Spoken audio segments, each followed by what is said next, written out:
What's up, guys? We're back today with another list, one of our final lists of the year, and it's gonna be the upset of the year in the world of Canadian mixed martial arts. That's pretty simple. We're looking at the most surprising results, like the underdog who won their fights, or very surprising results within a fight. Let's begin with some honorable mentions. I've got Josh Jackson against Bobby Poulter at Unified 51, Silvestre Sanchez against Matt Smith at BTC 19, Jared Revel against Bruno Santos at BFL 77, Steve Sampaio against Gino Galepardas at PFC 16, and Cedric Lochard against Jared Dumond at BTC 19. At number 10, it's Robert Sares against Xavier Nash at Samurai MMA 7.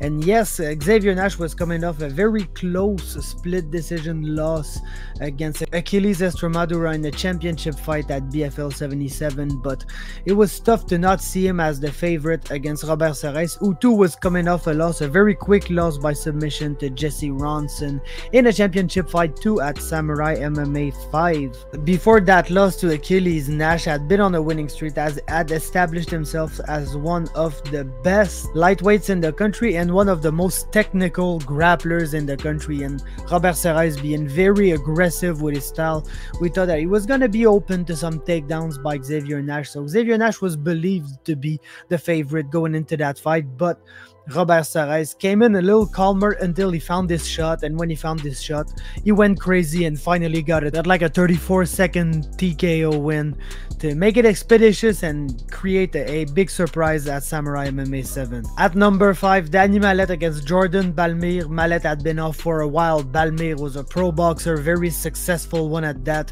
Yes, there was a size difference. Balmir should be a lightweight, was moving up to 175 to fight against Mallet, but Mallet had been off for a while and we didn't really know where he was at going into his return. So Balmir was believed to be the favorite as the most active of the bunch, and Mallet being a striker too, we didn't believe that the grappling would be much of a threat for Jordan Balmir, and we thought that he was gonna have the advantage striking wise as he was the pro boxer, but the reach advantage of Mallet was something, and he just absolutely melted him within the first round for a big surprise on that night. At number 8, Max Soucy against Nick Ouellet at BFL 77, and honestly, I don't think Max Soucy was that much of an underdog to Nick Ouellet going into the fight, but when the first round began, it became clear that yes, Nick Ouellet had to be the favorite in that fight, and Soucy was able to survive the first round assault and just stay defensive, let Nick Ouellet tire himself out, and when he got tired,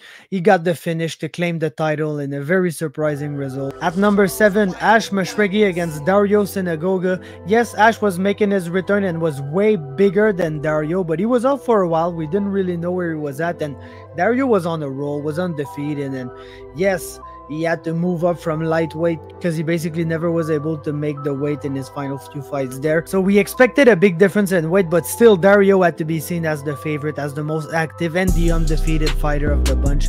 And he faked the glove touch and absolutely got uppercutted into oblivion by Ash, who got the very quick win in his return fight at BFL 76. Number 6, Justin Conde against Sean Wallace at FLA 8. Conde was going into enemy territory for a huge step up in competition. Yes, Wallace had been off for a while, but the guy had more than twice his experience as a pro and only one loss. So Wallace was one of the lightweights with the best records in the country going into that fight, and Conde was only 4-0, and the 1-2 just landed super flush, and Conde got the quick knockout in round 1 to get the quick finish as the underdog in that fight. Number 5, Faye Burcell against Ryan Ford. Burcell definitely looked like a good prospect going into his first unified fight against Ali Charkey, and he got the win, so he got the title shot against Ryan Ford. And like I said, he looked like a good prospect. Was he ready to face a challenge like Ryan Ford? Nobody was convinced of that, and Ryan Ford was seen as the big favorite going into that fight, but Faye Burcell was able to tough it out and absolutely gas Ryan Ford out and then get the finish. Number 4, Pat Connors against Kevin Popovic at Unified 53. And you should never underestimate Pat Connors, but Pat Connors often comes in as the underdog because he just accepts to fight anybody. And once again, he was accepting to fight Kevin Popovic, who was on a 5-fight winning streak and basically one of the oddest prospects in the lightweight division. And Pat just took the fight and defended the first takedown attempt with some huge hammer fist to the side of the head of Kevin Popovic and absolutely knocked him out cold in like 10 seconds, something like that. So very surprising result. Number 3, Noah Crosswell, Liam Gallagher at BTC 20. And yeah, Gallagher had lost for the first time as a pro in his previous fight, but he was still seen as one of the top prospects in the country in his division. And like the Noah Crosswell fight was seen as a get right fight for Gallagher, as Noah was 0-4 and always competitive in every one of his fights, but never was able to actually win any of these fights. And I don't know if Gallagher was off his game or Noah was just on his best game ever, but Noah put out the performance of a lifetime in that fight and absolutely dominated Gallagher, winning the unanimous decision and causing a huge surprise in that fight. At number 2, it's Marco Elpidio against Alex Morgan at Samurai MMA 8. And honestly, that should probably be number 1, but I just did not want to give the number 1 spot for the Canadian upset of the year to a non-Canadian fighter. That may not be right, but that's the way I wanted to do things. So Marco Elpidio, absolutely momentous upset. Alex Morgan basically never loses outside of when he gets a shot at the Contender Series or fights like Charles Jourdain. Like when he's one fight away from the UFC, he's gonna lose that fight, but never loses any other fights. Is always super dominant. And Marco Elpidio just dropped him with an overhand, stole the first round. Then Morgan was able to come back in the second round, but Elpidio was able to land the takedown to get some good grappling positions and get the third round and cause an absolute gigantic upset by defeating Alex Morgan, the best featherweight in the country. And at number 1, Jasmine Jasudavicius against Miranda Maverick at UFC 289 in Vancouver.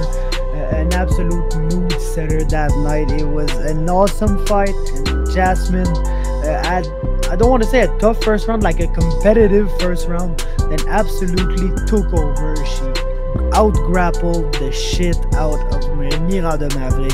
She beat her up on the feet. Her striking never looked that good in her whole UFC career, and she was probably the biggest underdog on the whole card, if I remember well. She was not supposed to win that fight. Like, she was kind of thrown to the wolves in the opinion of many, and she absolutely dominated. And Miranda Maverick, yes, did not have her best performance, but did not suck either. She was out there, she tried to do her stuff. Jasmine was way too good for her, and she caused a surprise, cashed in a lot of money for a lot of people who did not believe that she deserved to be the biggest underdog on the card, and that's why she gets the upset of the year in the world of Canadian mixed martial arts for 2023. And that concludes the list. Leave us a like if you like, leave a comment to tell me what was your upset of the year in the world of Canadian MMA for 2023. Subscribe to the channel for more, and see you guys next time.